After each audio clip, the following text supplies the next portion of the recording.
നമ്മൾ പുതിയൊരു പദത്തിൻ്റെ ട്യൂട്ടോറിയലാണ് എടുക്കണേ. കൃഷ്ണൻ്റെ അതിമനോഹരമായൊരു പാട്ടാണ്. കുറച്ച് ബുദ്ധിമുട്ടുള്ള സ്റ്റെപ്സാണ്. സിമ്പിളാണെന്നൊന്നും ഞാൻ പറയണില്ല, പക്ഷെ അത് സിമ്പിളാക്കിത്തരാം. ഇവരത് എങ്ങനെ ഒരു ബുദ്ധിമുട്ടുള്ള സ്റ്റെപ്പ് സിമ്പിളാക്കി നമുക്ക് പഠിക്കാമെന്ന് നോക്കാം. അപ്പോൾ ഫസ്റ്റിന് നമ്മൾ സ്റ്റാർട്ട് ചെയ്യുന്നത് ഒന്നാം കാലത്തിലാണ്. ഒന്നാം കാലത്തിൽ ഡാൻസ് പെർഫോമൻസ് നല്ല ബുദ്ധിമുട്ടുള്ള കാര്യം, പാട്ട് പോലെയല്ല കളി. അപ്പോൾ ഒരുപാട് സ്റ്റെപ്സ് നമ്മൾ ഒന്നാം കാലത്തിൽ കളിക്കില്ല. ആകെ തുടക്കത്തിലെ 2 സ്റ്റെപ്പൊക്കെ ഒന്നാം കാലത്തിൽ വെക്കുന്നുള്ളൂ. പിന്നെ 2 സാധാരണ എല്ലാ കൈകൊട്ടിക്കളി മീൻസ് തിരുവാതിരക്കളി 2ാം കാലത്തിലാണ് കളിക്കുക, 1ാം കാലത്തിലല്ല. പക്ഷേ ഇത് കോമ്പറ്റീഷനൊക്കെ ആവുകൊണ്ട് 4 കാലപ്രമാണത്തിൽ എടുത്ത് അവസാനിപ്പിക്കുന്നതാണ്. 1ാം കാലത്തിൽ സ്റ്റാർട്ട് ചെയ്തിട്ട് മംഗളം എത്തുമ്പോഴേക്കും 4 കാലപ്രമാണത്തിലായിരിക്കും അവസാനിപ്പിക്കുന്നത്. അപ്പോൾ അതിൻ്റെ ഡീറ്റെയിലിംഗ് ഒന്ന് പറഞ്ഞുതരാം. അപ്പോൾ നമുക്ക് ഫസ്റ്റ് തുടങ്ങാം. 3 4 1 2 3 4. ഇതിൽ 2 സ്റ്റെപ്പ് കഴിഞ്ഞാൽ തന്നെ നമ്മൾ 2ാം കാലത്തേക്ക് അങ്ങ് കടക്കും. ഈ 2 സ്റ്റെപ്പ് മാത്രമേ ഒന്നിൽ വരുന്നുള്ളൂ. അപ്പോൾ അത് ഫുള്ളൊന്നുകൂടി ഞാൻ താളത്തരാം. 3 4 1 2 സൈലൻ്റ് ആണ്. കണ്ടോ, ഇങ്ങനെയാണ് താളം വരുന്നത്. ഇനി അടുത്ത സ്റ്റെപ്പ്, അടുത്തത് ഏതായിരുന്നു? കണ്ടോ, 2ാം കാലത്തിൽ എത്തി. 2 3 4 1 2 3 വീണ്ടും മുറുകി. ഇപ്പോൾ ഒരു വരി നമ്മൾ 3 താളത്തിൽ കളിച്ചു. അപ്പോൾ അതാണ് ഞാൻ കുറച്ച് ബുദ്ധിമുട്ടാന്ന് പറഞ്ഞത്. അപ്പോൾ കാലും നല്ലോണം ശ്രദ്ധിച്ചാൽ മതി. പിന്നെ ഈ പാട്ടുകാർ അവർ നല്ല ഈ താളത്തിൽ കൊട്ടിത്തരും, അപ്പോഴും നമുക്ക് മനസ്സിലാക്കും. അപ്പോൾ എങ്ങനെ കുറേ പേരായി ചോദിക്കണം പദം ട്യൂട്ടോറിയൽ ഇടുമോ എന്നുള്ളത്. അത് മെയിൻ കാരണം പദം പഠിക്കണം വെച്ചാൽ നമ്മൾ ആദ്യം കുറേ പാട്ടുകൾ പഠിച്ച് കഴിയണം. അപ്പോൾ ഞാനിപ്പോൾ ഓൾറെഡി കുറേ സ്തുതി, കുറത്തിപ്പാട്ട്, വഞ്ചി, കുമ്മി ഇതൊക്കെ ഇട്ട് കഴിഞ്ഞു. അപ്പോൾ അത് പഠിച്ച് വന്നവർക്ക് പദം പഠിക്കാറായിട്ടുണ്ടാവും. അപ്പോൾ ഞാൻ ഇവരെ വെച്ചിട്ട്, കുട്ടികൾ ഇപ്പോൾ ഓൾറെഡി പഠിച്ച് വന്ന കുട്ടികളാണ്, അപ്പോൾ അവർ വെച്ചൊന്ന് ചെയ്ത് കാണിച്ചു തരുന്നതാണ്. ഇനി അടുത്ത സ്റ്റെപ്പ് നോക്കാം. ഇതിൻ്റെ അടുത്തത് ഏതാ? അപ്പോൾ അടുത്തോ 3 4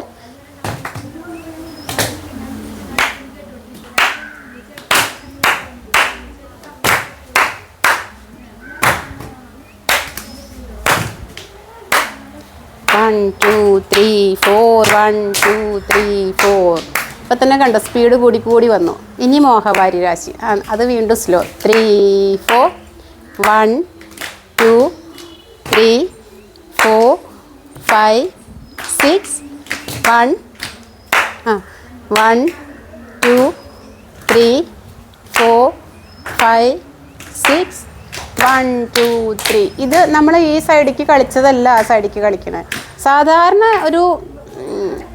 ഒരുപാട് പ്രാക്ടീസ് ഇല്ലാതെ കയറുകയാണെങ്കിൽ ഇപ്പോൾ ഈ സൈഡിലേക്ക് എടുക്കുന്ന 8 സ്റ്റെപ്പ് ഏതാണോ അത് തന്നെയായിരിക്കും നമ്മൾ മറ്റേ സൈഡിലേക്കും കളിക്കുന്നത്. പക്ഷെ ഇത് ഒരുപാട് മാസങ്ങളെടുത്ത് പഠിച്ച കാരണം നമുക്ക് സ്റ്റെപ്സ് പലതും മാറ്റി എടുക്കും. ബോറടിക്കണ്ടെന്ന് വെച്ചിട്ട് ഒരു സ്റ്റെപ്പ് റിപ്പീറ്റ് ചെയ്യാണ്ട് നോക്കുന്നതാണ്. അപ്പോൾ ഒന്നും കൂടി ഈ മോഹവാരിയുടെ ഒരു തവണ കാണിച്ചു കൊടുക്കാം. ശ്രദ്ധിക്കണം കേട്ടോ, സെക്കൻഡ് സ്റ്റെപ്പ് വെക്കുന്നത് ശ്രദ്ധിക്കണം. 3 4 1 2 3 4 5 6 7 8. ഇവരുടെ കൈയും മാറുന്നുണ്ട്, കാലും മാറുന്നുണ്ട്. സാധാരണ നോർമൽ 8 സ്റ്റെപ്പ് ഇതാണ്. 1 2 3 4 5 6 7 8. പക്ഷേ ഇവർ കളിച്ചപ്പോഴേക്കും കൈ മാറുന്നുണ്ട്, പൊസിഷൻ മാറുന്നുണ്ട്. അപ്പോൾ അത് കാലും എല്ലാം ഒന്ന് ശ്രദ്ധിച്ചാലേ കിട്ടുള്ളൂ. ഇനി ലെഫ്റ്റ് സൈഡ് 1 2 3 കണ്ടോ, തിരിഞ്ഞു. 5 6 1 2 3. അതായത് കൈ മാറിക്കൊണ്ടേയിരിക്കും സ്റ്റെപ്സിന്, പൊസിഷനും മാറും. ഇവിടുന്ന് എടുത്തിട്ട് ഇവിടെ തിരിയും. അതൊക്കെ നോക്കണം. അത് ആ ക്യൂ ആയിട്ട് അങ്ങനെ തന്നെ നിന്നാലേ അതിൻ്റെ കളിക്ക് ഭംഗി ഉണ്ടാവുള്ളൂ. ഇനി അടുത്തത് ഏതായിരുന്നു?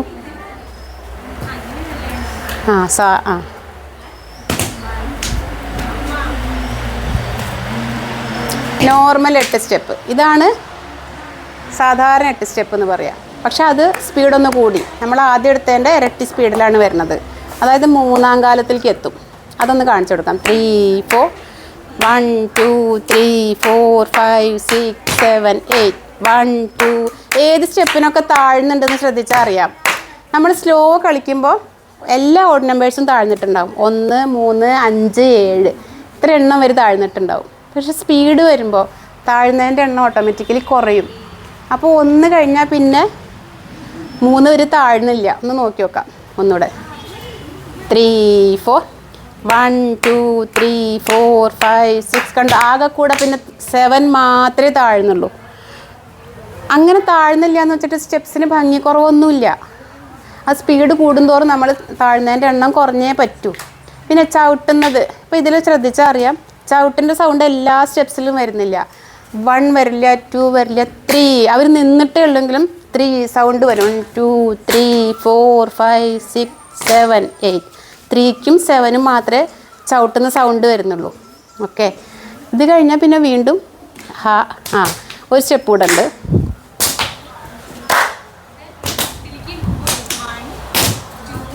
ഇപ്പോഴത്തെ സ്റ്റെപ്പ് ഈ 1 2 3 സ്റ്റെപ്പ് നമുക്ക് കുറേ പല തരത്തിലും നമ്മൾ കളിച്ചിട്ടുള്ളതാണ്. പക്ഷേ ലാസ്റ്റ് എടുത്ത സ്റ്റെപ്പ് പഠിക്കാൻ കുറച്ച് നല്ല ബുദ്ധിമുട്ടായിരിക്കും. ഒന്നുകൂടി കാണിച്ചു കൊടുക്കുക. കാലൊന്ന് ഫോക്കസ് ചെയ്ത് കൊടുക്കാം കേട്ടോ. കാല് നല്ലോണം ഫ്രണ്ടിലേക്ക് നീട്ടി വെച്ചോ. 3 4 1 2 1 2 3 4 കിട്ടിക്കാണെന്ന് വിചാരിക്കുന്നു.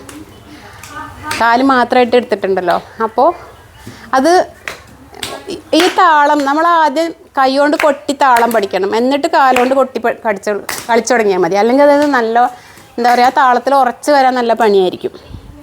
ഇനി വീണ്ടും നമ്മുടെ ഹാഹ അല്ലേ, അതും കൂടെ എടുത്തിട്ട് നിർത്താം. 1 2 3 4 5 6 7 8 ഇതിൻ്റെ 1 ശ്രദ്ധിച്ചറിയാം. ലെഫ്റ്റ് കാലിന് നേരെയാണ് ഇവർ വെച്ചിട്ടുണ്ടാവുക. അതിന് തൊട്ട് മുകളിലും കൈയും വന്നിട്ടുണ്ടാവും. എന്നിട്ട് ആ കാല് ബാക്കിലേക്ക് ഇറക്കി കൊട്ടി വീണ്ടും 1 2 3 4 3 വെച്ചോടത്തല്ല 4 വയ്ക്കുന്നത്. ഇത്രയും ഡീറ്റെയിൽ ആയിട്ട് ഫസ്റ്റ് ഒരു ചരണം പഠിച്ച് നോക്കൂ ആദ്യം. എന്നിട്ട് ഇത് തെറവായിട്ട് അടുത്ത ചരണത്തിൽ തുടങ്ങിയാൽ മതി. അപ്പോൾ നമുക്ക് അടുത്ത മറ്റൊരു അടുത്ത പാട്ട് കാണിച്ചു തരാം. സാധാരണ തൊഴുത് കൊട്ടിയെടുക്കുന്ന നോർമൽ സ്റ്റെപ്പിലാണ് തുടങ്ങുന്നത്. പക്ഷെ പിന്നെ അവരെടുക്കുന്ന സ്റ്റെപ്പ് നോക്കൂ. ഒന്നുകൂടി എടുത്തോ. 3 4 1 2 3 വിളക്കിന് നേരെ എല്ലാവരും ചവിട്ടിയിരുന്നു. ഇനി അടുത്ത സ്റ്റെപ്പ് വയ്ക്കുന്നത് ഇവർ പുറത്തേക്കായിരിക്കും. ശ്രദ്ധിക്കണം. 3 കഴിഞ്ഞു, 4 തിരിഞ്ഞു. 3 4 ഇനി 5 കണ്ടോ, നമ്മൾ തുടങ്ങിയോടത്ത് എത്തി. അതായത് ഇങ്ങനെ ചവിട്ടി 3 എത്തി. അപ്പോൾ മൂന്ന് സ്റ്റെപ്സിൽ ഒരു 3 സ്ഥലത്തേക്ക് തിരിയൽ കഴിഞ്ഞു. ഇനി അടുത്തത് ഏതാ? വീണ്ടും നമ്മൾ വട്ടത്തിൻ്റെ ഉള്ളിലേക്ക് എത്തി.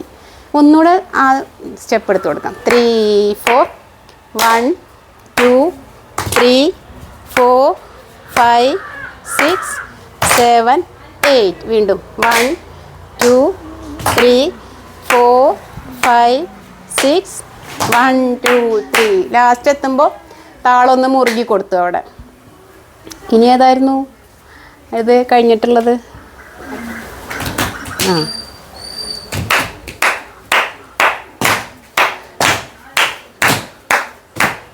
അത് 4 വെച്ചിട്ടുള്ള സ്റ്റെപ്പ് തന്നെ. നമുക്ക് എല്ലാവർക്കും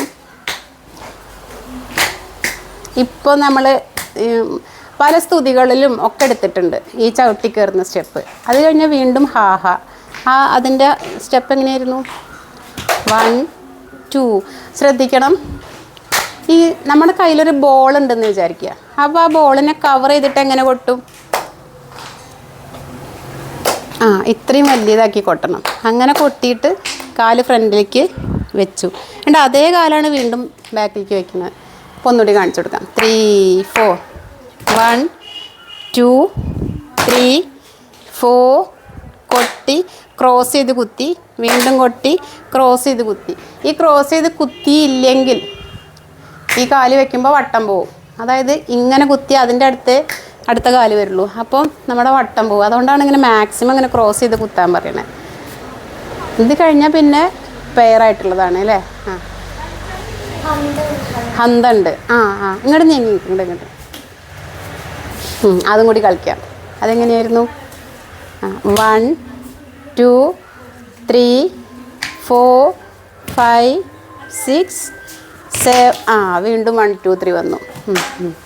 ഒന്നുകൂടി 3 4 1 2 3 4 5 6 1 2 3 1. ഇതേ സ്റ്റെപ്പ് റിപ്പീറ്റ് ചെയ്തു. കൈ വേദനിക്കുന്നുണ്ട്.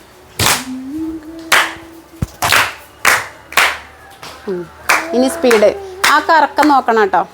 3 4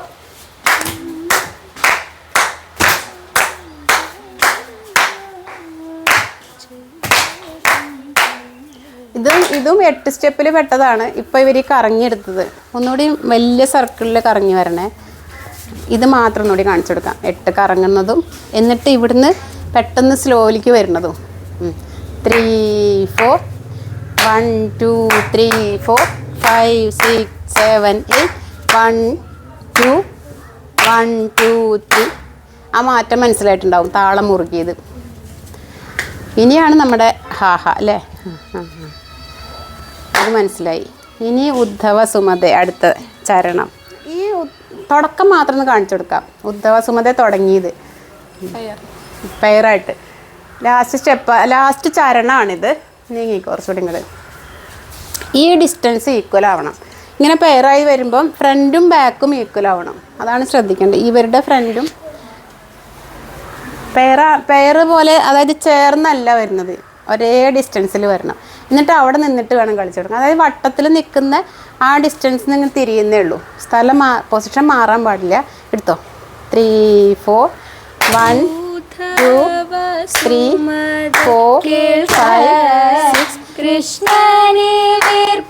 നടന്നങ്ങ് പോയി.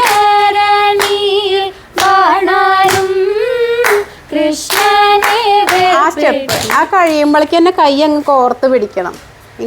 ഇങ്ങനെ കോർത്ത് പിടിച്ചിട്ട് ക്രോസ് ചെയ്താൽ ആ പിടിച്ചിരിക്കുന്നത് മാത്രം ഒന്ന് കാണിച്ചു കൊടുക്ക്. 1 3 4 1 2 3. ഇത് വട്ടം പോവാതിരിക്കണം. കൃത്യം കൈ മാത്രം, കൈ പിടി അവിടെ ഇരി.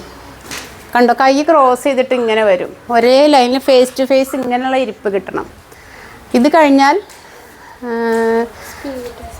സ്പീഡ് അതുകൂടി നോക്കാം. ഇരിക്കൽ കഴിഞ്ഞിട്ട് ഇനി നമ്മൾ ആദ്യം എടുത്ത സ്റ്റെപ്പിൻ്റെ സ്പീഡാണ് കേട്ടോ.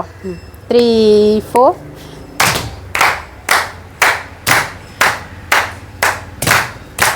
ഒരേ ഡിസ്റ്റൻസ് എന്ന് ഞാൻ പറഞ്ഞത് ഇപ്പം മറക്കല്ലേ.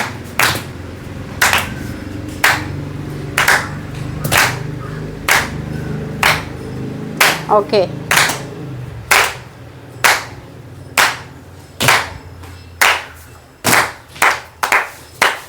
ഇതുവരെ ഒന്നുകൂടി നോക്കി നോക്കാം. ഇനിയാണ് സത്യം തുടങ്ങണം അല്ലേ.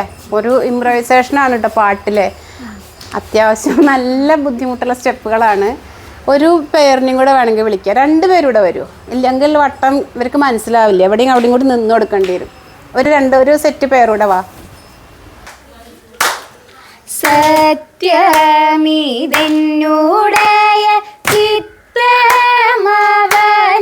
ചേർന്നു നിത്യവും ഗമിച്ചിടുന്നു.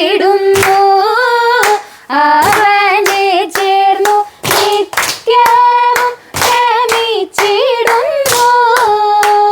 കൃഷ്ണ സത്യമീതെന്നുടയ ചിത്തമവനെ ചേർന്നു. സത്യമീതെന്നുടയ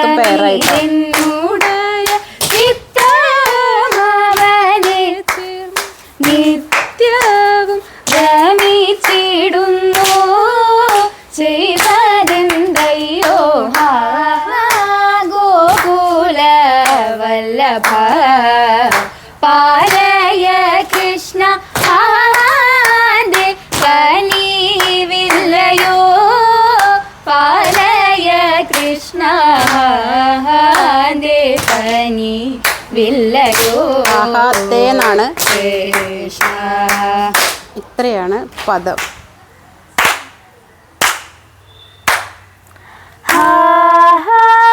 ഗോകുല വല്ലഭ പാലയ കൃഷ്ണ വല്ലഭ പാലയ കൃഷ്ണ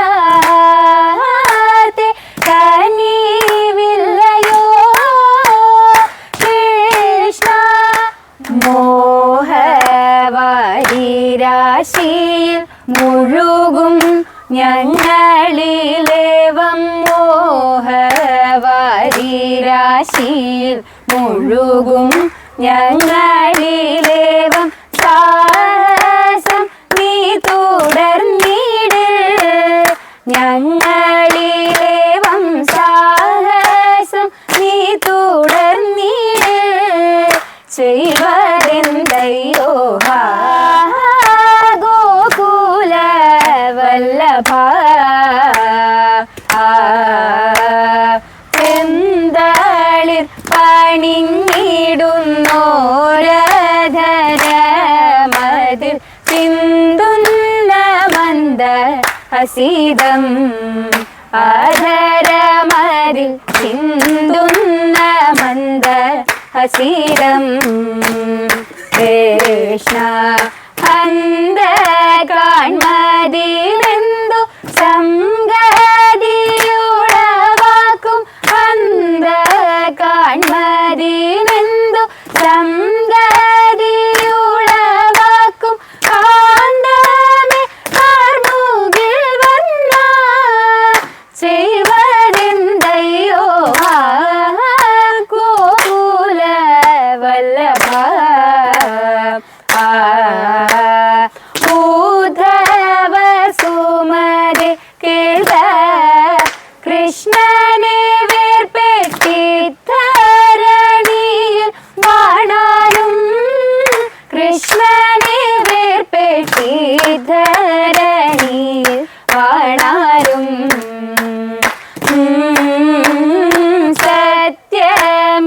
സത്യമീതെന്നുടയ ചിത്തമവനെ ചേർന്നു നിത്യവും രമിച്ചിടുന്നു അവനെ ചേർന്നു നിത്യവും രമിച്ചിടുന്നു കൃഷ്ണ സത്യമീതെന്നുടയ